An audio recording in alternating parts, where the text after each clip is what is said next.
how are you doing? How are you feeling? I think I'm feeling a little bit better since last week. I'm kind of just trying to listen to my body, listen to my mind and go with it. But today I'm going to film the video or refilm the video that I filmed last week, which is my 4 minimalist hobbies. Now, you may look at these and go, well, these aren't minimalist because you have to acquire things in order to do them. But I see them as minimalist because they keep me from doing things like consuming.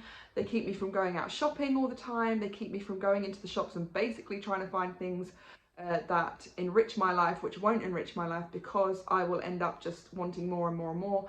I fell down this trap quite a few years ago and I kept doing it. I did it for quite a long time. I ended up with a lot of clothes in my wardrobe, a lot of makeup, and it actually never made me feel fulfilled, nor did it make me happy. So these are the things that make me incredibly happy. I look forward to doing them literally every single day. And to me, they're minimalist because they stop me from going down the path of righteousness. They stop me going back down the path of consuming and constantly going out. And I have fallen down that trap since living at my mum and dad's. Since having a bit more money, it is really difficult to balance things and realise I still have to be careful, I still have to mind myself and mind what I'm doing. And it's been a massive learning curve in that sense because I've really had to keep check of what we're spending. But these things actually keep me from doing that, and that's why I love them so much. So the reason why I'm out here is because the first one, number one, is gardening. And now I know what you're thinking, I'm not 80 years old and I don't watch Gardener's World, but I love gardening. Like, I love it. It's such a passion. I started it last year. If you want to see my small space garden that we had outside of our masonette, I've got that video down below for you. It's something I absolutely fell in love with. I ended up having like a mini jungle outside of my house. I used to sit out there in the summer and just watch everything grow. I was actually able to harvest some fruits and vegetables, which was amazing as well because I didn't think I could do it. I think the first time I ended up gardening, I literally threw loads of seeds in a pot and just expected everything to be okay. That's not how it works. It's definitely something that I didn't expect to get into, but it's something that's actually shaping my life. It's shaping my future. It's something I definitely want to continue doing. I would love a food forest. I would love a food garden where I literally live off of the food that we grow. That's for another time because I'm still searching for land. Sensitive subject, not going into it today. And it's just an amazing feeling to take something so small and it grows into something spectacular. It's astonishing to me that I never realised it in the past. But I'm so grateful to find it in my lifetime at this moment, and I really am excited to continue it as well. So outside, I'm actually really lucky enough to have a little patch that my mum shares with me and we grow together. So that's kind of where the majority of my bits are going. That's where her bits go, but we kind of interchange and we work together, and I'm so grateful and lucky to be able to do it. But in here are all the things that are growing at the moment that I've got going that obviously can't go out yet because it's been literally the most crappiest weather. All we've had is rain. It's literally been storms and rain and I haven't been able to go out at all. So we've got a lot of this stuff is still in here at the moment. So over here I've got some of these beans. They are these like purple dwarf French beans, so they're really cool. The one thing I love about growing is growing things that I don't usually see in the supermarkets. I've got some potatoes, down here that are just growing some eyes. They're just from a bag from Aldi, and yeah, I might stick them in the ground soon because otherwise they're going to go off. But yeah, the thing I love about growing things is that you find things like these black chilies that you just don't get in the supermarket, and that's what I find the most fun, because I think growing stuff that I already can get is just, it's not bad, but I like the more exotic, interesting things because then I justify growing it more. So there's another bean there. There's a few down here as well that are still growing. And then here I've got some melons coming out, and there's some melon there as well. And then these are some black small chilies. I think they're called Zimbabwe blacks. Zimbabwe black chilies. And these are jalapenos because I love jalapenos. They're really tasty. The other thing about gardening that I love doing is growing things that I eat. I think if I grow stuff I don't like or I'm not really keen on, like kale, like who likes kale really? But I don't grow it because I know I'm not going to eat it. So I've got things like cucumbers because we eat them all the time. Loads and loads of tomatoes, all different types. I've got another bean there, but I don't know, that one's doing very well. And then I've got melons, more melons. These are some marigolds I've tried to grow from seed. But they're not taking very well. And then I've tried to grow some cucamelons and they've just come up. I've never tried a cucamelon. I know they're quite popular for growers. They love to grow cucamelons, so I'm trying those as well. Then over here are more flowers. So I've got my nasturtium. This is a seed I saved from the last nasturtium I grew, and so I'm really, really happy that I actually got one come up. And then I've got some dahlias here, a couple here, and then some more marigolds. So the rain has actually stopped, so I'm gonna show you the garden outside as well and what we're growing in there. I might have to switch to voiceover because it's still quite windy, so I don't know if you're going to hear me very well, but I can also show you what I'm growing in my little patch as well.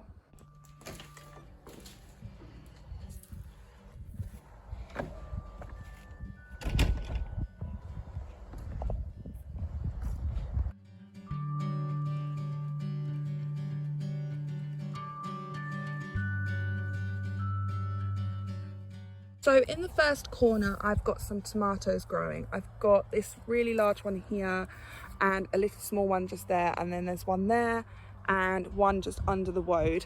They're all different types. I think they're mainly either the big tomatoes or these yellow ones as well. So that's going to be really cool because I don't think I've ever grown yellow tomatoes. And then along the side, we've got loads of blackcurrants. These are all blackcurrant trees that have flowered and we're just literally waiting for them to fruit. There's another blackcurrant just here, and then here is a gooseberry, which I think has got some gooseberries on it already. And across here, I don't know what this is. I think this might be a wild raspberry, and maybe that too, I don't know. My mum's put a few trees in here, so I'm not sure which one's which. And here I've got some purple cauliflower growing as well. I've just got two just to see how they go. I tried to grow brassicas last year, and the cabbage moths got to them, so we'll try again this year. And then between the trees, I've got two strawberries. Mind the weeds, I'm working on that. And I found this one that was kind of torn up. And this is actually one I brought from my maisonette that I grew in I think it was like the bottom of a chest of drawers. And she's really thriving now, so that's really great. Still waiting for some flowers, but she's gonna do well.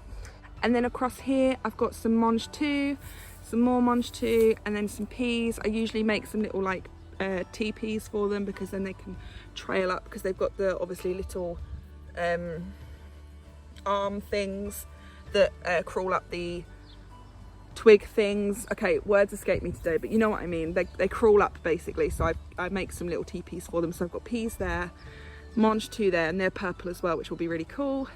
And then across here is something I actually sowed directly into the bed, which is the first time I've ever been able to do that. And these are lettuces. They're really, really big now, and I might have to thin them out, but I added a few more seeds just to kind of bulk up the lines. And then above them, just these little plants here are spinach as well. There's also 6 courgette that I planted, so I've got them all going up that road just there. So that's gonna be really cool because I didn't have enough space to be able to grow courgette last time. I've also put in some marigolds as well, just to help with pollinators, and also I think they deter aphids from getting onto things as well. They're good plants to have if you're growing vegetables because they detract from what you're trying to grow. In the middle, I have some poppies just growing just here.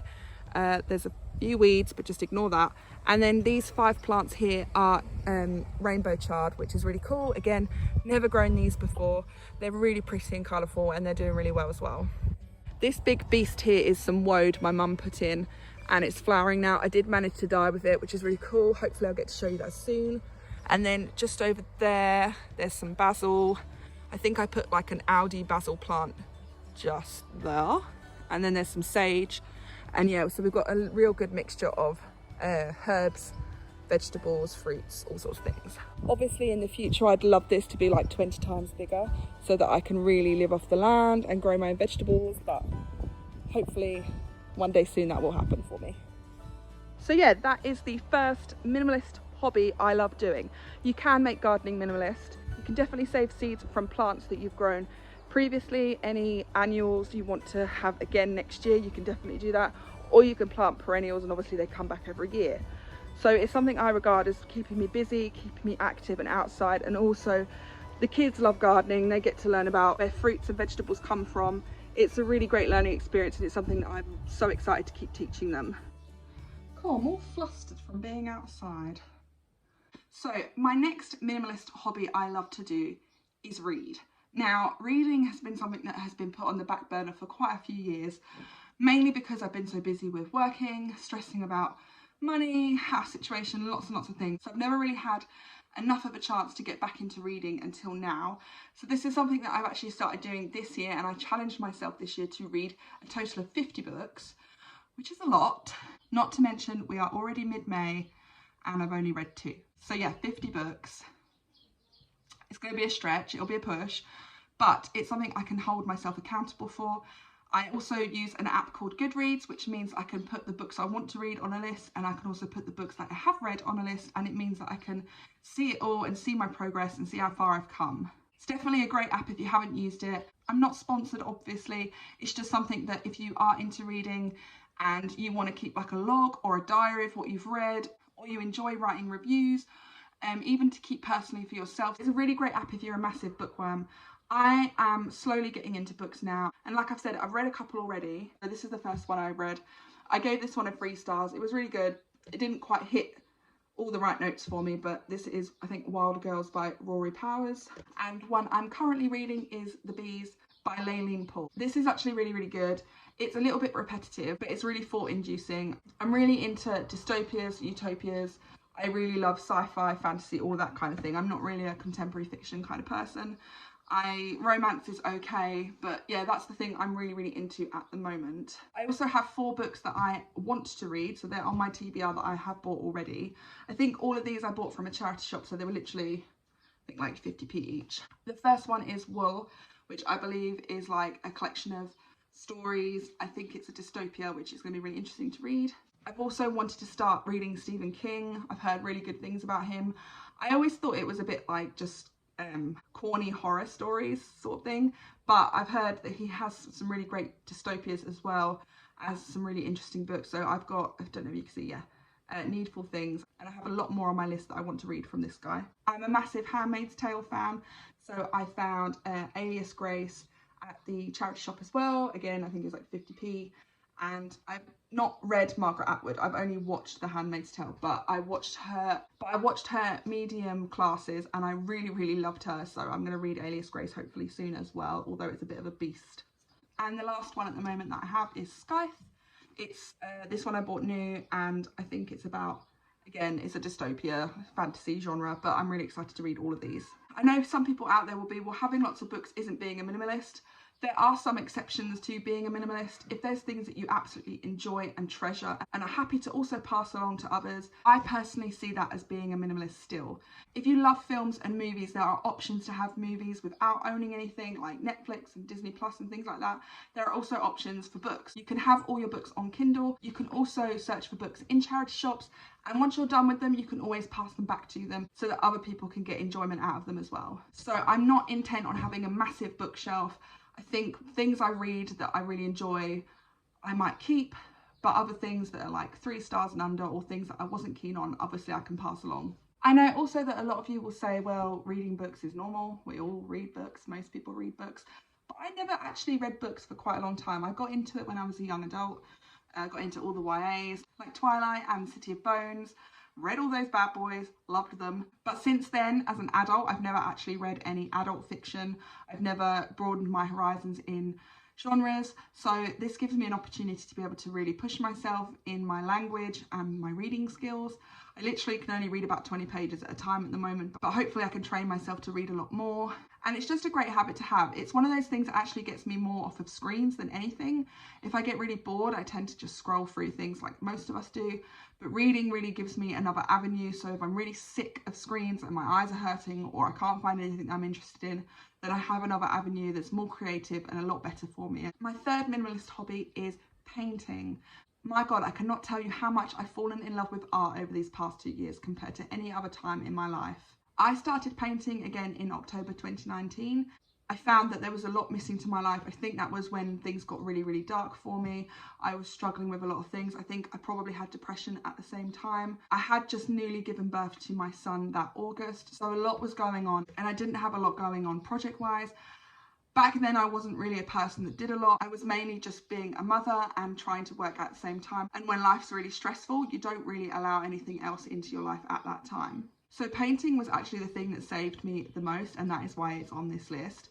Obviously, again, it can be as minimal or as maximal as possible. You can have all the art supplies in the world, but if you take care of them and love them truly, then all for it. It can also be minimal. If there's a specific brand and medium that you're interested in and it's the only thing you love using, then again, there's no wrong or right when it comes to a creative outlet. Painting saved me and it brought me out of quite a dark place. I have since then been probably practicing every week at least. I try and paint around 3 to 4 times a week.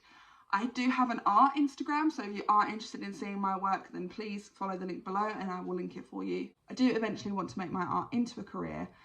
Eventually, it's not something I'm pushing, I'm just going with the flow. I'm learning new mediums. I've just recently taught myself how to oil paint. I also mainly work with a lot of gouache. I don't have tons and tons of art supplies. I stick to what I know and what I love. Art to me just brings me a lot of joy. It pushes my skills technically. It allows me to phase out for a little while and just enjoy the process, which being a mum with 3 children and homeschooling and living somewhere new is obviously extremely important to keep my mental health in check. Are you interrupting my video again? I see you. Show them your dinosaur. Whoa. Wow. Got so many eyes. It has. And there's stuff. As you can see, sanity. It keeps my sanity. It's just a wonderful thing to be able to get into, even if you're not Picasso and you're not looking at being a full-time artist and you literally can't even draw a stick figure. I'm not here to tell you how to paint. I'm not here to say be an artist and make your dreams come true. That's my own personal dream. I'm just saying art can be many different forms. You can do pottery, painting, sculpture, sewing, embroidery. There's tons and tons of ways to make art. That's the most fantastic thing about it. It's just so enriching, and without it I wouldn't be the person I am at the moment. I don't think I'd be in the same place that I am right now either, and I really truly look forward to doing it as much as I can each week. The last thing, my 4th minimalist hobby, is writing. As you heard earlier, I love to read. One main reason I decided to actually pick up reading was because I love writing. In order to get my writing to a place that I would love to get it to, I need to read more. Writing is another thing I would love to take on professionally. It's always been something I've loved doing. I used to write books and stories when I was a kid. It was something that I would spend ages and ages and ages doing, and I'd make up all these characters and I'd world build, and I just let my imagination overflow with ideas. Obviously, since being an adult, that's not possible all the time. But writing is another avenue where I can take my creativity. I actually use 2 platforms for my writing. I use Medium, and I also write a blog on WordPress that I've had for at least 3 years now. My blog is always linked below if you want to check it out. I have over 100 blog posts to trawl through. Everything from eco-living to minimalism, all sorts, is all down there. And Medium is a new one that I picked up in March, where I can write a bit more professionally. You can earn money on Medium, but I literally have only earned a few cents every month. I'm not particularly there for the money itself. It's more an avenue where the writing talent is a little bit more higher.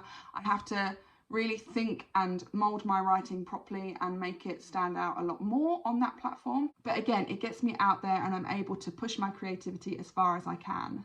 I love writing fiction, poetry, short stories. I do write a few posts about real life things on Medium, but I mainly use it just to practice.